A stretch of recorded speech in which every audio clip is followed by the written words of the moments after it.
ગઈકાલે airport authority of ઇન્ડિયાનો એક report આવ્યો છે કે રાજકોટ ઇન્ટરનેશનલ જે હિરાસરમાં એરપોર્ટ બન્યું છે તેમાં વિદેશની ફ્લાઇટો ઉડાન નહીં ભરી શકે। ક્યાંક ને ક્યાંક ગત જુલાઈમાં દેશના વડાપ્રધાને મોટી મોટી જાહેરાતો કરી અને 1400 કરોડના ખર્ચે તૈયાર થયેલું હિરાસર એરપોર્ટનું ઉદ્ઘાટન કર્યું હતું। ક્યાંક ને ક્યાંક આ એરપોર્ટમાં હવે જો વિદેશી ઇન્ટરનેશનલ ફ્લાઇટો કનેક્શન ન મળતું હોય તો તેનાથી શરમજનક બાબત શું હોઈ શકે। રાજકોટમાં જૂનું એરપોર્ટ હતું તો શા માટે તમે ખેડૂતોની જમીનો હડપી અને રાજકોટથી 36 કિલોમીટર દૂર એટલા મોટું પબ્લિકના પૈસે તમે ટેક્સના ખર્ચો કરી અને એટલું એરપોર્ટ બનાવ્યું। થોડા સમય પહેલાં જ સામાન્ય વરસાદની અંદર ટર્મિનલનું ડોમ ધરાશયી હતું। એ પહેલાં જય વસાવડાએ પ્રાથમિક સુવિધાઓ પેસેન્જર નથી મળતી તેવા આક્ષેપો અને વિડીયો વાયરલ કર્યા હતા। ખરેખર ઇન્ટરનેશનલ એરપોર્ટના જે માપદંડો હોવા જોઈએ તે રાજકોટ ઇન્ટરનેશનલ એરપોર્ટમાં નથી, એટલે જ આવો ડિસિઝન લેવામાં આવ્યું છે। ક્યાંક ને ક્યાંક અમદાવાદની અંદર રહેલું અદાણી ઇન્ટરનેશનલ એરપોર્ટ છે તેમને કોઈ પણ જાતનું નુકસાન ન પહોંચે એટલે સૌરાષ્ટ્રવાસીઓ સાથે ઘોર અન્યાય થઈ રહ્યો છે। કેન્દ્રની ભાજપ સરકાર અને રાજ્યની ભાજપ સરકાર સૌરાષ્ટ્રવાસીઓને મામું બનાવી ગઈ તે સ્પષ્ટપણે છે। આજે અમારો કોંગ્રેસના આગેવાનો સાથે અમારા તમામ કાર્યકર્તાઓનો વિરોધ પ્રદર્શન છે કે તમે સૌરાષ્ટ્રવાસીઓને લોકસભાની ચૂંટણી પહેલાં મોટી જાહેરાતો કરી અને મતમાં ભોળવી અને તમે એમને ગેરમાર્ગે દોર્યા છે કે આ ઇન્ટરનેશનલ એરપોર્ટમાં વિદેશી ફ્લાઇટો કનેક્શન મળી અમારી મુખ્ય માંગ છે।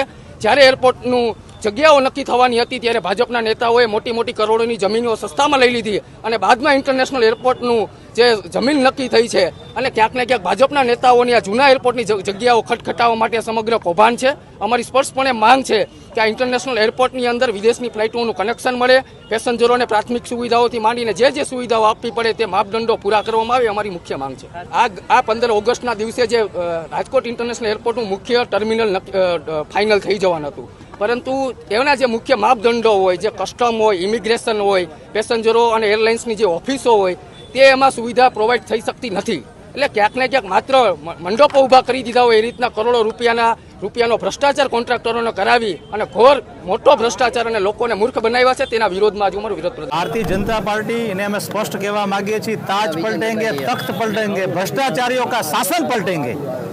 कांग्रेस एक हुंकार साथे प्रजानी साथे लई અને વિવિધ આંદોલનો ચલાવી રહી છે ત્યારે રાજકોટની અંદર 1400 કરોડના ખર્ચે આંબા આંબલી બતાવીને ભારતીય જનતા પાર્ટીએ જે નવું એરપોર્ટ બનાવવાની વાત કરી હતી, આજે વાતનો ગુબારો ફૂટી ગયો છે અને ગુબારામાંથી હવા નીકળી ગઈ છે। કારણ કે ઇન્ટરનેશનલ એરપોર્ટ કક્ષાની જે વાત હતી એ વાતનો છેદ ગઈકાલના મીડિયાના માધ્યમથી રાજકોટની જનતાને ખબર પડી છે।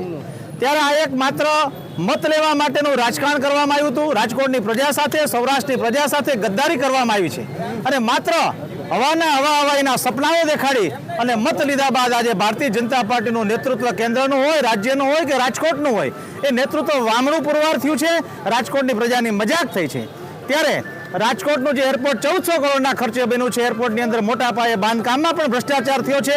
વર્તમાન પત્રોના માધ્યમથી આપ સૌ જોઈ શકો છો કે પહેલા જ વરસાદે એનો ડોમ છે ઢળી પડ્યો છે। સાથે સાથે જે વિસ્તારની અંદર એરપોર્ટ બનાવવામાં આવ્યું છે, એરપોર્ટના વિસ્તારની અંદર પૂર્વ રાજ્યના ભારતીય જનતા પાર્ટીના હોદ્દેદારો હોય, પૂર્વ મુખ્યમંત્રી હોય, પૂર્વ ધારાસભ્ય હોય કે પૂર્વ આગેવાનો હોય, એ લોકોને જમીનમાં માલામાલ કરવા માટે તેના એરપોર્ટની એક જાહેરાત કરવામાં આવી હતી અને જ્યાંથી રાજકોટનું એરપોર્ટ ટ્રાન્સફર કરવામાં આવ્યું છે ત્યાં પણ રાજકોટના બિલ્ડરોને મોટા પાયે ફાયદો થાય અને ભારતીય જનતા પાર્ટીના કમલમ કાર્યાલયની અંદર કરોડો રૂપિયાના ફંડ આવે અને પ્રજાનું જે થવું એ થાય, આ પ્રકારના જે ધ્યેયથી ભારતીય જનતા પાર્ટી કાર્ય કરી રહી છે। ત્યારે કોંગ્રેસ પાર્ટી છે એ આજે ભારતીય જનતા પાર્ટીનો જે ગુબારાનું હવામાન કર્યું હતું એ અમે આજે ગુબારા રૂપી હવામાનના જે પ્લેન છે ઉડાડી અને ભારતીય જનતા પાર્ટીએ જે ભ્રષ્ટાચાર રચ્યો છે એ ભ્રષ્ટાચારના જે રૂપિયાઓ છે એ રૂપિયાનો વરસાદ ભારતીય જનતા પાર્ટી પર વરસી રહ્યો છે। ત્યારે આ ખોટા રૂપિયાનો વરસાદ અમે વરસાવી અને ભારતીય જનતા પાર્ટીને કહેવા માંગીએ છીએ કે જો તમારું હજી પેટ ન ભરાતું હોય તો આ રૂપિયા અમારી પાસેથી લઈ જાઓ પણ રાજકોટની જનતાને પૂરી સુવિધા આપો।